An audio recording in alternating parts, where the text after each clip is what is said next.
Добро пожаловать в королевство. Это 60-я серия. Вроде. Да, надеюсь. Как вы видите, король у нас находится в добром здравии и уже решает важные политические вопросы, разные государственные вопросы, которые появились за время его отсутствия. Также, как вы можете заметить, к нему направляются дворяне. Просто большинство уже зашло внутрь. Давайте мы их поприветствуем. Так, что у нас получается очень странные действия доступные. Да, отдавать честь нашему королю. И, кстати, большинство дворян собрались здесь. И мы сейчас сюда тоже придем.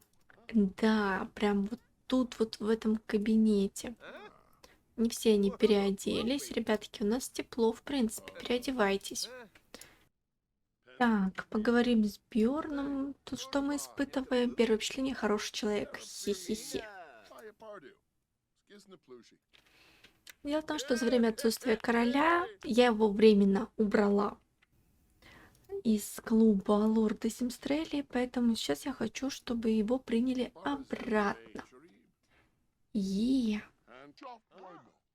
вы, наверное, думаете, что они просто играют, но нет. Это они так решают важные вопросы. Вау, смотрите, они все отдали честь. Вообще, я хочу воспользоваться этой возможностью, чтобы всем им дать титулы дворян. Как видите, их очень много. Боже, как много лордов собралось, чтобы обсудить с нашим королем важные дела. Как видите, наши лорды занимаются абсолютно разными вещами. Так, Рик, ты давай придешь сюда работать в баре.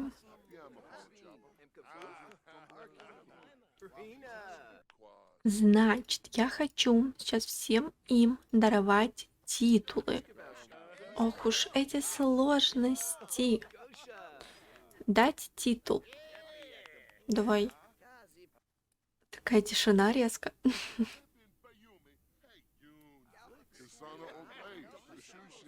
Наши дворяне рассуждают по поводу того, как поступить с Ванессой. И поступают абсолютно разные предложения. Кто-то хочет ее казнить, кто-то хочет ее сжечь на костре, кто-то хочет ее предать пыткам. А вы напишите свой вариант в комментариях. Короче, набор действий полный. Ванессу обвиняют в применении черной магии, вот, но часть дворян как бы немножко против, хотят дать ей родить ребенка и потом уже наказывать. Однако рассматривается вопрос о том, действительно ли она пользовалась темной магией. И, конечно же, основное обвинение в сторону Ванессы идет за то, что она спровоцировала выкидыш у королевы. Блин, мне так нравится, что они тут все собрались и вот так вот яростно что-то обсуждают. Так, продолжаем раздавать титулы. Ну, я надеюсь, что я всем дала титулы, а то будет обидно. Более сколько их тут участвует в общении. Ой, идет Ланграб наш. Гилберт Ланграб. Ух, ребятки. Так, что же делает наша королева? Ну, королева, она заперлась в библиотеке, как видите. Но скорее не для того, чтобы что-то поизучать, а чтобы немножко побыть в тишине. Потому что сейчас во дворце куча людей решает кучу вопросов. И также она напишет письмо семье, в котором оповестит их, что в скором времени она приедет погостить. Да, наша королева отправится на север, Северное Королевство, к своей семье. Дело в том, что после произошедших событий в королевстве ей немного сложно находиться в замке и сложно быть рядом с королем. Она понимает, что все-таки Ванесса использовала магию, приворожила, но ей все еще сложно смириться с этим предательством, пусть оно и было из-за темной магии. Поэтому она решила, что побудет немножечко наедине с собой, наедине с своими мыслями подальше от Кристофера. и погостит у родителей. В принципе, достаточно весомая причина, так что надеемся, что ее семья ждет ее и примет с распростертыми объятиями. Король пока не знает об этом решении королевы. И вообще у них особо времени не было поговорить, потому что как только король пришел в себя, он быстро начал решать вопросы, которые накопились. Дворяне, с одной стороны, обеспокоены тем, что а, уже такое длительное время он женат на королеве, а наследника все еще нет. И это действительно беспокоит знать. Но пока что эти мысли никто не решил озвучивать при короле. Но общее настроение было понятно. Так, я думаю, что на сегодня мы собрание лордов закончим. Всем спасибо. И, ребятки, расходитесь по домам. У нас небольшой снежок на улице, но надеюсь, немножко зима наступит как следует в королевстве. Король, пожалуй, попросит Рика сделать ему напиток. Рик, конечно же, сделает. На самом деле Рика нельзя назвать способным, в принципе. Ну, он слишком ленивый. Ему, в принципе, не нравится работать в замке, но вот тем не менее интересно. Посмотрим на реакцию. Может быть, напиток он вкусно приготовит. Так, король, ваше величество, ваш напиток. Нос. Ну, вроде терпимо, да? Да, кстати, вкусный напиток приготовил Рик, молодец. В общем, Рику не очень нравится быть камердинером. Вот. Так что, скорее всего, об этом он тоже поговорит, но позже, потому что, понимаете, сейчас не время. О, надеюсь, вы знаете, как сильно я скучаю по вам. Надеюсь, вы скучаете по мне хотя бы наполовину меньше, чем я скучаю по вам. Быть в отъезде так долго. Это может заставить любого тосковать по дому. Да, это вот наша Аннабель написала письмо семье. Так, так. Симпатично у нас тут ужин. Видно, что оба уставшие, но ужин вкусный. Королева собирается с мыслями, чтобы сообщить королю о своем намерении навестить семью. Вот. И надеется, что король даст свое согласие. Она обосновывает тем, что очень соскучилась по своим родным и хотела бы их увидеть. Король все понимает и понимает даже то, что она это делает не сколько из-за того, что соскучилась по семье, сколько из-за того, что ей сложно находиться в этом замке. На самом деле они оба чувствуют некое напряжение в общении друг с другом. И король чувствует некую вину. Они оба пытаются выглядеть так, будто ничего не произошло, но на самом деле у обоих очень много разных мыслей по этому поводу. И вот эта вот недосказанность создает такую тяжелую слегка атмосферу. И Аннабель думает, что если она уедет, и они побудут вдали друг от друга, то это может им помочь. Что касается комнаты Ванессы. Как вы можете видеть, из ее комнаты были изъяты все вещи личного пользования, и они сейчас находятся на экспертизе у магов. Вдруг что-то из них представляет магическую опасность. Также вы можете видеть, что большая часть вещей была отсюда вытащена. И даже постельное белье тоже убрали. Королева как бы особо не в курсе, но король решил эту комнату полностью изменить, чтобы у королевы не было болезненных воспоминаний. И планируется в этой комнате провести капитальный ремонт. Как видите, шторы уже сняты. Все эти вещи будут вынесены и, скорее всего, уничтожены, которыми пользовалась Ванесса. Кровать, зеркало и даже ванна. Вот. Но, может быть, не выброшены, а отданы, типа, к тем же крестьянам. Вот. Но комната будет переделываться, чтобы ничего не напоминало о Ванессе. Что касается короля и королевы. Как видите, король чувствует себя немножко неуверенным и пытается приободрить себя у зеркала. Они давно не проводили вместе ночь, и король немного волнуется. Королева на самом деле тоже немного переживает. Как видите, они сейчас не находятся в главной спальне, которая принадлежит как бы королю и королеве. Они все еще находятся в раздельных спальнях. Это было обоюдное решение. Ой, давайте нанести макияж. Так, давайте мы сделаем ей макияж, посмотрим, насколько он получится крутым. Надеюсь, что получится очень здоровский. В принципе, блин, у нас королева такая красотка. Но на самом деле я понимаю чувства обоих, что оба не могут сблизиться, потому что король чувствует вину, королева чувствует некое предательство, но им необходимо сблизиться. Ну, что я могу сказать? Ты немножко это чуть-чуть переборщила.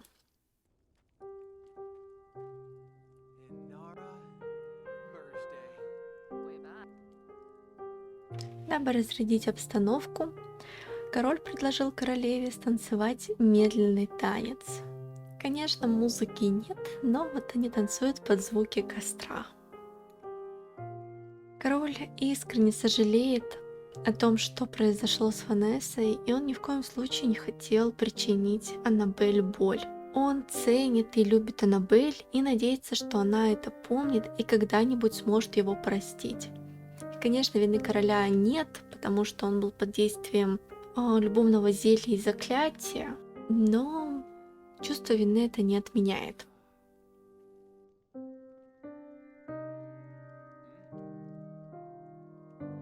Они прекрасны. На самом деле я так рада, что наконец-то мы спасли нашего короля. Вроде бы обстановка немножечко разрядилась, и король даже смог поцеловать королеву в щечку.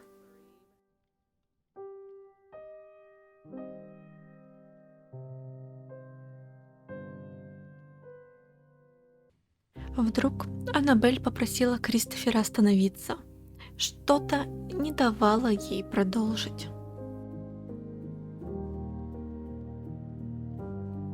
К счастью, так получилось, что королева не может. Она пока еще не готова. И ей очень неудобно. Король прекрасно все понимает и не хочет, чтобы Аннабель переживала, и поэтому он предложил просто пойти спать.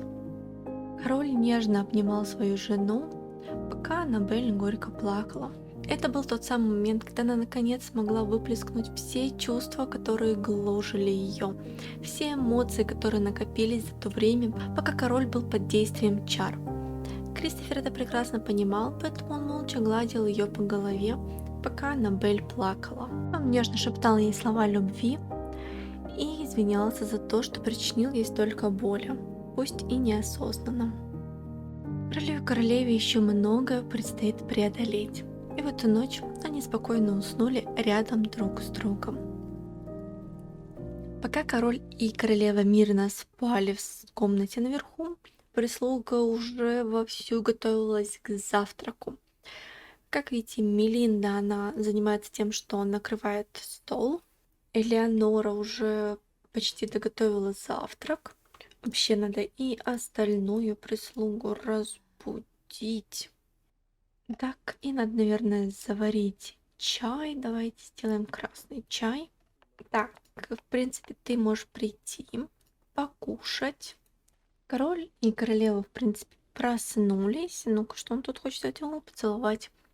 Да, несмотря на то, что у них не получилось провести ночь в том плане, в каком хотели, между ними все равно есть некие теплые чувства. В принципе, вы можете спускаться на завтрак. Завтрак готов. Давайте мы включим везде свет. Ой, смотрите, прислуга здесь прям кушает, наслаждается завтраком. Так, я хочу, чтобы ты покормил Франклина. Позвать кушать Франклина. И, наверное, потом нужно будет отправить его на прогулочку. Атмосфера в замке немножко изменилась. Как видите, все даже более радостные, счастливые. И вообще атмосфера замечательная. Атмосфера за завтраком более приятная, чем была атмосфера за ужином. Но это не отменяет абсолютно того факта, что королю нужно будет снова приступить к работе, а королева все же отправится в Северное Королевство к своим родным. Теплые чувства между ними никуда не делись. Так, ну давайте. Вот почему она встала? Вот объясните мне, пожалуйста. Могли же так хорошо сидеть общаться. Дружелюбные действия. Вот, смотрите, у него заключить в объятия леди Аннабель. Давайте романтик действия. И давайте заключить в объятия. Интересно, где это? А вот заключить в объятия. Какие они милыши, я не могу. Красота, какие они О,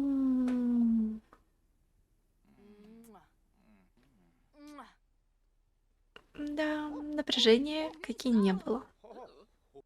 Так, пусть Мелинда быстро сделает, или у нее есть какие-то, нет у нее никаких. Давай делать бомбочки для ванны. Давай вот с ароматом маргариток. Надеюсь, ты успеешь это сделать до того, как королева Аннабель отправится в ванну. Ух, они не могут друг от друга отойти. Так, Франклин упрямый пес. Они редко перестают плохо себя вести и не слушаются, когда их наказывают. Какой вредный песик. Так, давайте отправиться на прогулку. Давай вот долгая прогулка. Рику это нравится намного больше. Так, Мелинда, ты закончила? Мелинда закончила ли ты бомбочку? Ура! Бомбочку мы закончили, мы ее... Так, что там по качеству? Великолепная. Ура! И поэтому можем ее использовать. Вот так. Все, теперь наша королева будет довольна. Заодно сделать соль для ванны. Элеонор и Элбери сели поговорить. Они оба сходились на мысли, что они уже слишком стары для работы во дворце, и что все эти эмоции и стрессы больше не для них. Они оба немножко устали. Также сказывались болезни Крама, его больная спина, и Элеонора уже говорила с королевой о том, что когда в замке немножко все поуладится, когда будет более спокойно, будет рассматриваться вариант о том, чтобы Элеонора и Экрам отправились на пенсию. И, скорее всего, именно сегодня они отправятся к королеве поговорить об этом. Король продолжал рыться в документах. Кстати, мы тут можем открыть посылочки. Ну-ка, давайте посмотрим, что там нам дали. И затем вернемся к работе. Так, куб будущего, куб будущего. Прекрасно. Королева продолжала заниматься своими документами. В основном это были такие, знаете, как отчет о финансах, о тратах в королевском замке. И вот уже пришла Элеонора. За ней Экрам, и сейчас должна подойти Мелинда. В принципе, королева знала, зачем они пришли, и она уже знала, что им предложить по уходу на пенсию. Также королева сказала, что будет рада принять на службу в королевские прислуги их сына. Когда у Элеоноры и Экрама родился сын, то с помощью короля и королевы они смогли дать ему достойное образование. И несмотря на то, что их сын простолюдин, он смог обучаться наукам у лучших учителей, и впоследствии он должен был стать камердинером короля. А сын Элбери, он сейчас подросток, но тем не менее королева уже сейчас готова взять его в прислуги. Также королева спросила у Мелинды, собирается ли она оставаться в замке. И распорядилась тем, что Элеонора должна будет передать Мелинде все свои полномочия главной экономки дворца, главной горничной. Мелинда, если честно, в шоке, но она рада. Напомню вам, что Мелинда является карьеристкой, что она очень любит власть, она очень любит деньги. И, в принципе, этот расклад вполне устраивает. И она искренне благодарна. Элеонора сказала, что обучит ее, и примерно через 2 недели Мелинда спокойно сможет приступить ко всем обязанностям. И через несколько дней сын Элеоноры и Экрама также прибудет во дворец. Вот такие вот новости во дворце. Ну а прислуга может отправляться работать, а королева подготовит все необходимое для выдачи жалования для старшей прислуги, для Элеоноры и Экрама. Задаемся вопросом, что же будет с Риком. Рик поработал во дворце, но, скажем честно, ему не очень нравилась вот эта вот вся работа дворецкого, работа камердинера. Ему не нравилось то, что необходимо быть все время официальным, что необходимо придерживаться вот этим вот правилам этикета дворца. В общем, Рик, ну, прям вот вообще не хочет работать во дворце. Рику прикольнее гулять с собачкой. Тем временем к королю наведались Джей Хантингтон, мы с ним уже знакомы, и Джемма Шарм. Они пришли сообщить, что магический осмотр короля и Ванесса проведет Джемма. Джемма, если вы помните, была назначена помощницей придворного мага. Дело в том, что придворный маг Грейс чувствует себя плохо. Она исчерпала все магические резервы, и сейчас она попросту не способна произнести даже малейшее заклинание. Поэтому пришла осмотреть именно Джемма. Сейчас Грейс находится у герцогини Уорд, и только узкий круг друзей, людей знает, кто такая герцогиня Уорд на самом деле. А позже узнаете и вы. Джемме же известно лишь то, что пока Грейс плохо, а ее обязанности должна выполнить Джемма. Итак, Джемма начала проверять, не осталось ли на короле какой-то потусторонней магии. На самом деле Джемма абсолютно ничего не почувствовала. Король был абсолютно чист от всякой потусторонней темной магии. Так что можно не переживать. Все в порядке. Магический след исчез. Также Джемму отправят в тюрьму к Ванессе, чтобы она проверила Ванессу, есть ли у нее магические силы или кто-то ей помог. О, как раз вернулся Джей. Джей будет сопровождать Джемму в поездку в тюрьму. Тем временем к королеве явился Рик. И королева сказала Рику, что он не совсем годится для камердинера короля. В принципе, Рик абсолютно согласен с леди Аннабель, и он будет рад, если ему найдут другую работу, желательно вне дворца. Он совсем-совсем не против. Что ж, у королевы есть одна должность для Рика, и она предложила Рику обучиться на конюха. Почему бы и нет? В принципе, Рик вроде как не против. Это подальше от дворца, да и потом там не будет леди, джентльменов и этикета. Поэтому для Рика это была прекрасная возможность. Я самый везучий мужчина, потому что женился на тебе, Элеонор.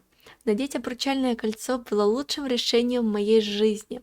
Может, бросим все прямо сейчас и займемся супружеским долгом? О май гад. Ну, давайте рискнем, конечно, главное, чтобы они не откинулись у нас. Давайте. Пусть они там развлекутся на радостях, что скоро уйдут на пенсию. Так, Рик, ну, в принципе, ты свободен, можешь пойти пока искупать питомца. Да, Джей пришел справиться, как у королевы дела и как она себя чувствует. она сообщила о поездке на север, Северное королевство Керхелон. Возможно, Джея эта новость немножечко опечалила, но тем не менее он рад, что с королевой все хорошо. И также пообещал, что он позаботится о том, чтобы Ванесса получила высшую меру наказания. Также королева попросила, когда он соберется в темницу к Ванессе, она бы также хотела посетить это место. И желательно это устроить перед ее отъездом, чтобы король об этом не знал. На этом и закончился разговор. И боюсь, я вам проспойлерю, но сегодняшний вечер не будет особо чем-то отличаться от предыдущего. Все равно между ними есть какой-то барьер. Ну, а на этом я заканчиваю эту серию. Я надеюсь, что вам понравилось. И сразу скажу, в следующей серии вы уже увидите Ванессу. Всем до скорой встречи. Пока-пока.